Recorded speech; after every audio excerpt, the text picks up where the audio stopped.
નમસ્તે વિદ્યાર્થી મિત્રો, આપણે તમારા પાઠ્યપુસ્તકનું પ્રકરણ 6 પાઠ 6 લેખણ ચાલી નો રહી પાઠની સમજૂતી મેળવીએ છીએ, જેમાં આપણે જે અડધા પાઠની સમજૂતી છે એ સમજૂતી મેળવી ચૂક્યા છીએ.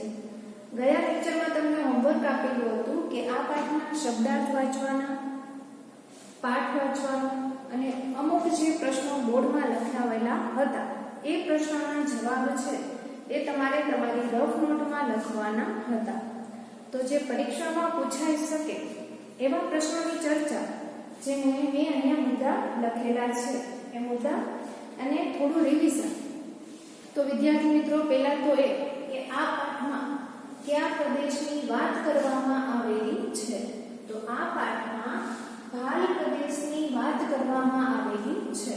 ત્યાર પછી પાબડીપણે ગુજરાત અને સૌરાષ્ટ્રના સીમાડાને અડીને ભાલ અને કનેર પંથક પથરાયેલા છે. પાબડીપણે ગુજરાત અને સૌરાષ્ટ્રના સીમાડાને અડીને ભાલ અને કનેર પંથક પથરાયેલા છે. ત્યાર પછી વિદ્યાર્થી મિત્રો કે હરખચંદ શેઠના ઘેર ગાય વિયાય એવી હોવાથી તેના માટે હરખચંદે મણેક કપાસિયા ખરીદ્યા હતા. હરખચંદે મણેક કપાસિયા શા માટે ખરીદ્યા હતા? તો શું આવે જવાબમાં કે હરખચંદ શેઠના ઘેર ગાય વિયાય એવી હોવાથી તેના માટે હરખચંદે મણેક કપાસિયા ખરીદ્યા હતા.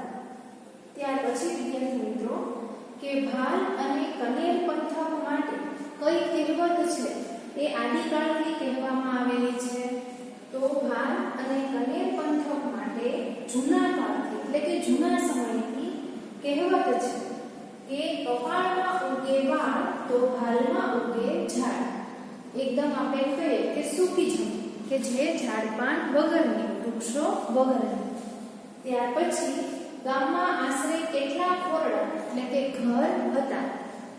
તો ગામમાં આશરે 500 જેટલા ખોરડા ઘર હતા. ત્યાર પછી કહળસંગ ધંધુકા ખરીદી કરવા ગયા હતા. કહળસંગ છે એ ક્યાં ખરીદી કરવા ગયા હતા? તો ધંધુકા. એના પછી વિદ્યાર્થી મિત્રો કે ગામમાં કઈ કઈ જ્ઞાતિના લોકો રહેતા હતા? તો ગામમાં રાજપૂત, દરબાર, કણબી, ભરવાડ, વાણિયા, બ્રાહ્મણ, વસવાયા વર્ણના આમ અલગ અલગ જ્ઞાતિના લોકો છે રહેતા હતા. હવે ગામડામાં જે ગાડા માર્ગ છે એ ક્યારે બંધ થઈ જતો? તો ગાડા માર્ગ છે એ ચોમાસામાં જ્યારે ભારે વરસાદ થતો હોય ત્યારે અને વાવાઝોડાના કારણે એ જે ગાડા માર્ગ છે એ બંધ થઈ જતો હતો. તો વિદ્યાર્થી મિત્રો, આ હતું આપણે જે સમજૂતી મેળવી છે એનું થોડું રિવિઝન.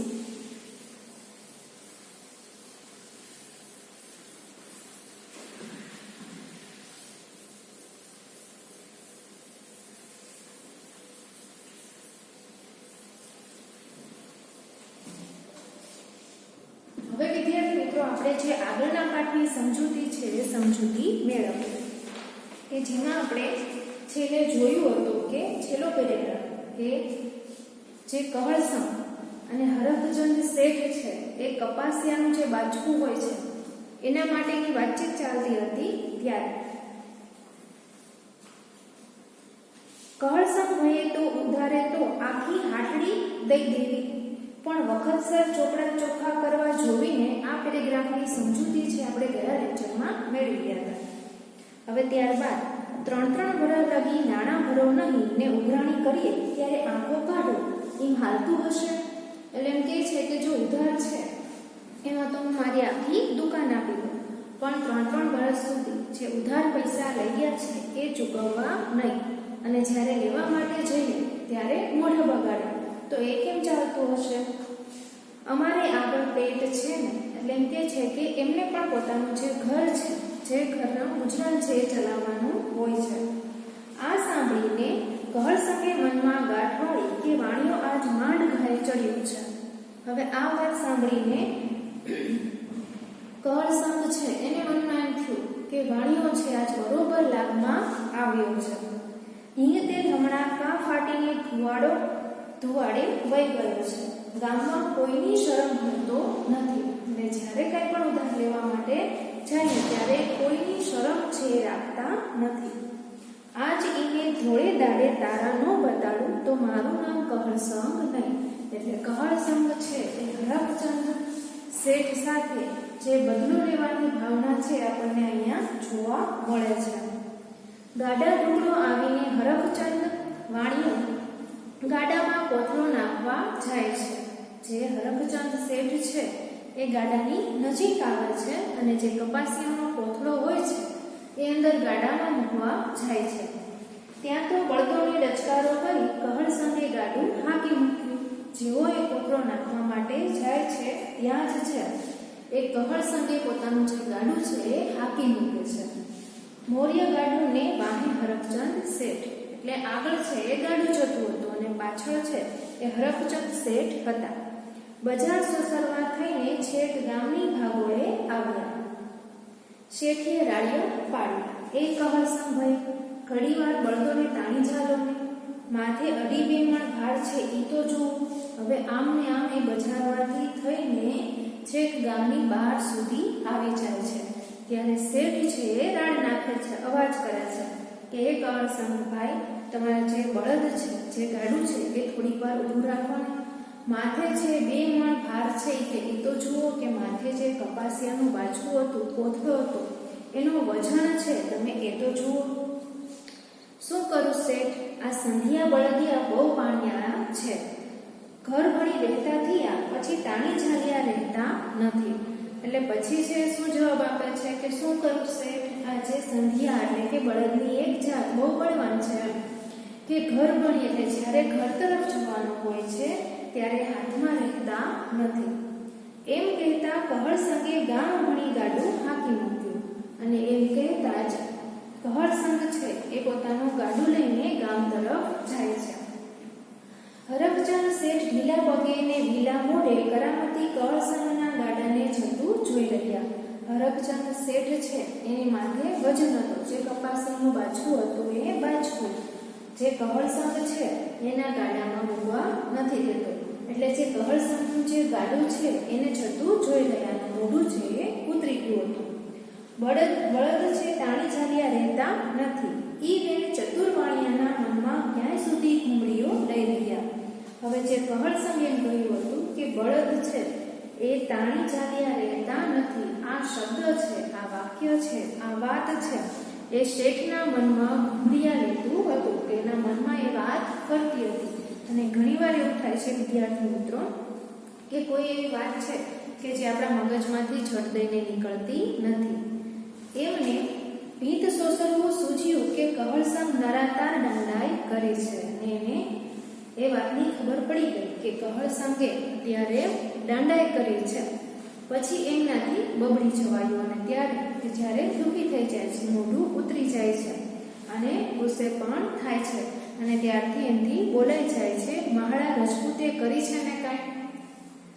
કપાસિયાનો કોથળો માથે લઈને હરખચંદ ભાંગેલ પગે બજારમાં પાછા ગયા.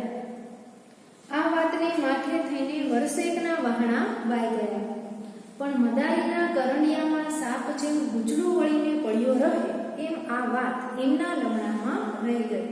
હવે ત્યાર પછી જે કપાસિયાનો કોથળો હતો એ માથે લઈને હરખચંદ શેઠ છે એ પાછા બજારમાં જાય છે. હવે આ વાતને વર્ષેક જેવું થઈ જાય છે. પણ જે મદારી હોય છે એનું જે કરણિયું, એમાં જે સાપ ગુજરું વળીને બેસેલું હોય છે એમ આ વાત છે જે કે બળદ છે તાણિયા ઝાલ્યા રહેતા નથી, એ વાત એમના મગજમાં બરોબર રહી ગઈ હતી. એવામાં કુદરતને કરવું તે કહળસંગના બાપુ ગુજરી ગયા. હવે 1 વર્ષ જેવું થઈ જાય છે ત્યારે કુદરતને કરવું અને એમના જે બાપુ હોય છે કહળસંગના એ બાપુ ગુજરી જાય છે. ગામમાં કોઈ ભણેલું ન મળે અને ગામમાં કોઈ ભણેલું હતું નહીં. કોઈનો કાગળ આવ્યો હોય તો હરખચંદની હાટે વચાવવા જવું પડતું. અને જો કોઈ ગામમાં કોઈ માણસનો કાગળ આવ્યો હોય તો હરખચંદ છે એની દુકાને વચાવવા માટે જવું પડતું હતું. ઉજ્જડ ગામમાં એ રહેલો પ્રધાન. આપણે આ કહેવતનો અર્થ પણ લખાવેલો છે. ગામ આખું અંગૂઠા છાપ એટલે હરખચંદનો ભાવ પૂછાય. હવે જ્યાં ગામમાં બધા જ છે એ નિરક્ષર અભણ હોય, અંગૂઠા છાપ હોય અને એક જ વ્યક્તિ ભણેલું હોય તો બધા છે એનો ભાવ પૂછવાના જ છે. કોઈના દસ્તાવેજ લખવા હોય, ખાતું પાડવું હોય કે સારા ભલા અવસરે કંકોત્રી લખવી હોય કે માઠા પ્રસંગે કાગળ લખવા હોય તો હરખચંદ શરમના માર્યા કામ કરી દેતા. હવે હરખચંદ છે એ શું કરતા કે કોઈ સારા ભલે કંકોત્રી લખવી હોય કે માઠા પ્રસંગે કોઈ પણ કાગળ લખવો હોય તો ગામમાં રહેતા હોવાથી અને ગામના લોકો આપણે જે ગામમાં રહેતા એટલે શરમના માર્યે કામ છે એ કરી દેતા. કહળ સંઘે હરખચંદ શેઠને બે હાથ જોડીને કાળોતરીના કાગળ લખવા બોલાવ્યા. હવે કહળ સંઘ છે એના બાપુ ગુજરી ગયા ત્યારે હરખચંદ શેઠને બે હાથ જોડીને જે કાળોતરી છે એ મરણ જે મૃત્યુ પામે છે એના પછીની જે કારજ માટેના જે વિધિ માટેના કાગળ હોય છે લખવા માટે બોલાવે છે. શેઠને મનમાં થયું કે તેથી તો બાપુના બળદિયા તાણી ઝાલિયા રહેતા નહોતા ને આજ મેલાના કાગળ લખવા બોલાવે છે. હવે જે વાત એના મનમાં ગુજરું કરી ગઈ હતી, જે વાત હજી સુધી એ ભૂલ્યા નહોતા એ વાત કે ત્યારે તો એના બળદ છે ઊભા નહોતા રહેતા અને આજે છે મેલાના એટલે કે જે કાગળ છે એના કાગળ લખવા માટે બોલાવે છે. ઠીક લાગમાં આવ્યા છે એટલે શું કહે છે કે બરોબર આજે હવે એ લાગમાં આવ્યો છે. આજ ઈને ભાલીએ ન ભરાઈ દઉં તો મારું નામ હરખચંદ નહીં. એટલે એમ કહે છે કે આજે એને બરોબરનો જે પાઠ છે એ ભણાવશે. આમ વિચારીને શેઠ કાગળ લખવા બેઠા. મનમાં છે બદલાની ભાવના હતી અને કાગળ લખવા માટે બેસે છે. કહળ સંઘે એમના બાપુનું કારજ પાંચમનું રાખેલું. હવે વિદ્યાર્થી મિત્રો આ વાત છે તમે યાદ રાખજો કે કહળ સંઘ છે એમણે એમના બાપુનું કારજ ક્યારનું રાખેલું હતું તો પાંચમનું રાખેલું. પણ શેઠિયાએ શું કરેલું કે શેઠિયાએ થોડાક કાગળ પાંચમના, થોડાક છઠના, થોડાક સાતમ, આઠમ અને નોમના તથા થોડા દસમ, અગિયારસની તિથિના લખીને જવા દીધા. જે તારીખનું કારજ હતું એના પછીની છઠ, સાતમ, આઠમ અને નોમ અને દસમ સુધીના અલગ અલગ કાગળ છે લખીને જવા દે છે. પછી તો ભાઈ એક દિવસનું કારજ હતું એ લગાતાર 7 દિવસ ચાલ્યું. જે એક દિવસનું કારજની જે વિધિ હતી એ કેટલા દિવસ સુધી ચાલે છે તો લગાતાર 7 દિવસ સુધી આ કારજ ચાલે છે. ઓલિયા જાય ને ઓલિયા આવે, ઓલિયા જાય ને ઓલિયા આવે એટલે એક પછી એક જે લોકો છે, મહેમાન છે, જે કુટુંબીજનો છે એ આવતા જાય છે કારજમાં અને ત્યાર પછી સતત 7 દિવસ સુધી આ વિધિ ચાલે છે. કહળ સંઘના કુટુંબવાળા સંધાઈ વિચારમાં પડી ગયા કે માળો અજામનું વેતરાણું છે. અલ્યા મેલાના કાગળ કોની પાસે લખાવ્યા હતા? હવે એક પછી એક સતત 7 દિવસ સુધી જો આમ ચાલતું હોય તો કુટુંબના જે લોકો છે એ બધા વિચારમાં પડી ગયા કે આ કઈ રીતે થયું એમ. અને પછી કહળ સંઘને પૂછે છે કે આ કાગળ છે એ તે કોની પાસે લખાવેલા હતા?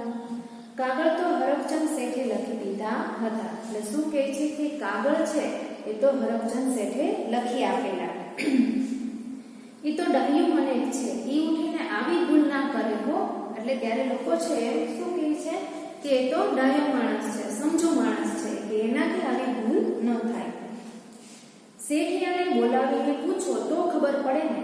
આ તો ખમતી ગધર ખોરડું છે, પણ કોઈ મોડા પાતળા માણાનું ખોરડું હોય તો ખેતર વેચવા વારો આવે કે બીજું કાંઈ. એટલે એમ કહે છે કે શેઠ છે એને તમે બોલાવીને પૂછો તો ખબર પડે ને. તે ખમતી ઘર એટલે કે પૈસે ટકે સુખી સંપન્ન છે એ ઘર છે, પણ જો કોઈ મોડા એટલે કે ગરીબ છે, જે લોકો છે પહોંચી શકતા ન હોય એવા માણસનું જો ઘર હોય તો જે જમીન છે, ખેતર છે એ વેચવાનો વારો આવે કે બીજું કાંઈ. હરખચંદ શેઠને તેડું મોકલ્યું. આ વાત થતા પછી હરખચંદ શેઠ છે એમને બોલાવવા માટે મોકલે છે. હાથમાં ધોતિયાનો છેડો ઝાલી. હવે વિદ્યાર્થી મિત્રો હરખચંદ શેઠનું જે અહીંયા વર્ણન કરવામાં આવેલું છે પણ યાદ રાખવાનું રહેશે કે હાથમાં ધોતિયાનો છેડો ઝાલી, કાને લાંબી લેખણ એટલે કે પેન, ખોસી, માથે રાતી પાંચાળી કાગડી અને પગમાં મોજડી પહેરી શેઠ કહળ સંઘના ફળિયે આવ્યા. સૌ પૂછવા લાગ્યા. હરખચંદ શેઠ છે એ કહળ સંઘના ફળિયે આવે છે તો બધા જ છે એમને પૂછવા લાગે છે. હરખચંદભાઈ આ ચેમનું બફાણું છે? એટલે જે કાગળ લખવાના હતા એ અલગ અલગ તારીખના એટલે પાંચમથી લઈને દસમ સુધીના લખેલા હતા. એટલે એમ કેમ છે કે આ કઈ રીતનું થયું છે? શેઠે અહીં ઠાવકું મોં કરી માંડીને વાત કરી. એટલે ત્યારે જે એના મગજમાં પેલી વાત જે ઘર કરી ગઈ હતી, બધાની જે ભાવના હતી, એ પોતાનું મોં ઠાવકું કરીને જવાબ આપે છે. સાંભળો ભાઈઓ, બરહદી મોર્યની વાત છે. કે ત્યાં જે લોકો બેઠેલા હતા, કુટુંબીજનો હતા, એમને કહે છે કે વરસેક પહેલાની આ વાત છે. કહળસંગ ભાઈએ ધંધુકે હટાણું કરી ગાડું લઈને ગામમાં આવતા હતા. કહળસંગ છે એ ધંધુકા હટાણું કરવા ગયા હતા અને ત્યાંથી ગાડું લઈને ગામ તરફ આવતા હતા. એ વખતે બજાર સોસરો હું કપાસિયાનો કોથળો લઈને એમના ગાડામાં મૂકવા ગયો. આપણે આ આગળમાં સમજૂતીમાં જોયું કે ત્યારે કપાસિયાનો જે કોથળો છે ગાડામાં મૂકવા માટે જાય છે. તેથી એમના પાણીવાળા સંધિયા બળદો ચાલ્યા નહોતા ગયા. ત્યારે એમના જે બળદો છે ઊભા નહોતા રહેતા. એમના બાપુના કરચટાણે કાગળ લખતા લખતા મારી લેખણ જાલી ન રહી. એટલે એમ કે છે કે એમના બાપુનું જે કારચના કાગળ લખવાના હતા, ત્યારે એમની જે પેન છે એ લેખણ છે એ જાલી ન રહી. બહુ તાણી જાલી ખમ માને તો ને. એટલે કે છે કે મેં તો બહુ તાણી જાલી, પણ એ માને તો ને. વાત ડાહ્યા અનુભવીએ કહ્યું. ને ત્યારથી જે સમજદાર માણસ હોય છે કહે છે, હરખચંદ શેઠ, મૃત્યુ તો વહેલું મોડું સૌ કોઈનું આવવાનું છે. શેઠને શું કહે છે સમજદાર માણસ? કે મૃત્યુ છે એ તો આપણા બધાનું, એટલે સૌ કોઈનું આવવાનું છે. પણ મોતનો મલાજો જાળવવામાં આપણી માણસાઈ છે. હવે માણસ છે એ બદલો લેવામાં અને લેવામાં જે માણસાઈ છે એ ભૂલી જતો હોય છે. એટલે એમ કહે છે કે જ્યારે કોઈ મૃત્યુ છે એ થયું હોય ત્યારે તો માણસાઈ બતાવવી જોઈએ. એ પછી સંધાએ કહળસંગને પણ ઠપકો આપ્યો અને બધા લોકો છે એ કહળસંગને પણ ઠપકો આપે છે. શરમની મારી એમની આંખો હોં ફતરવા માંડી. વાઢિયકાને આવીએ સાણ. તે દીથી કહળસંગની અકળનું તાળું ઉઘડી ગયું. આજની ઘડીએ કાલનો દી. હવે વિદ્યાર્થી મિત્રો ત્યારે શું થાય છે પછી?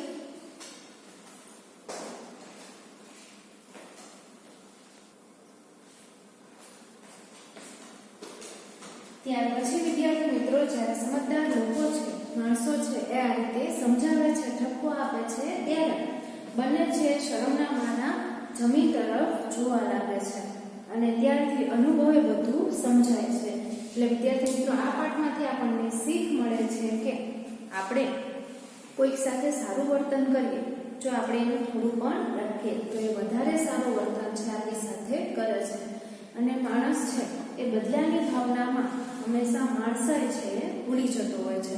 એટલે ક્યારેય પણ આપણા મનમાં એવી કોઈ ગાંઠ ન રાખવી, એવો કોઈ વિચાર ન રાખવો કે જેનાથી આપણી માણસાઈ છે એ ભૂલી જઈએ. હવે વિદ્યાર્થી મિત્રો આજનું તમારું હોમવર્ક એ કે આજે આપણે પાઠની સમજૂતી મેળવી છે, એના આધારે જે પ્રશ્નો છે એના જવાબ લખવાના છે કે જે તમારે શેમાં લખવાના હોય છે? રફ નોટમાં.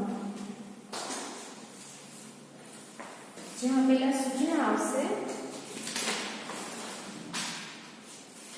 એ નીચેના પ્રશ્નોના જવાબ લખો. જેમાં ગયા વખતે પણ તમને હોમવર્કમાં પ્રશ્નો આપેલા હતા અને એના જવાબ છે તમારે રફ નોટમાં લખવાના હતા. અત્યારે પણ જે કંઈ પ્રશ્ન લખાવું છું એના જવાબ છે તમારે રફ નોટમાં સારા અક્ષરે લખવાના રહેશે. જેમાં પહેલો પ્રશ્ન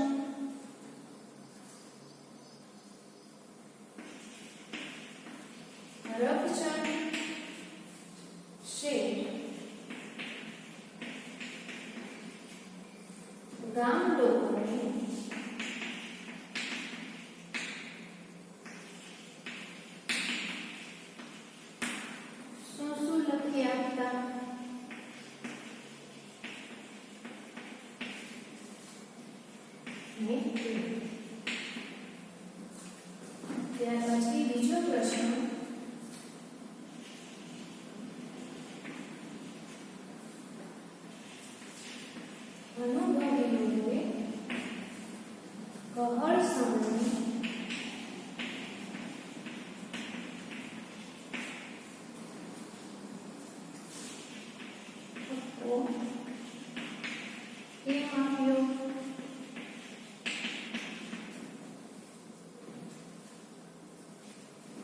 પછી ત્રીજો પ્રશ્ન,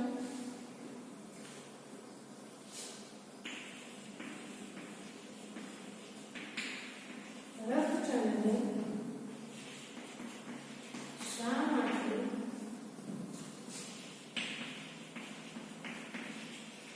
શરમાવું પડ્યું? વિદ્યાર્થી મિત્રો, આ ત્રણે ત્રણ પ્રશ્નોના જવાબ છે તમારે રફ નોટમાં લખવાના રહેશે. બધા જ પ્રશ્નો છે વાંચી જશો. ધ્યાન રાખજો કે નીચેના પ્રશ્નોના જવાબ લખો. હરખચંદ શેઠ ગામ લોકોને શું શું લખી આપતા હતા?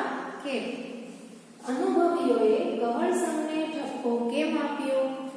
હરખચંદને શા માટે શરમાવું પડ્યું? આ ત્રણે ત્રણ પ્રશ્નના જવાબ છે એ તમારે રફ નોટમાં સારા અક્ષરે લખવાના છે.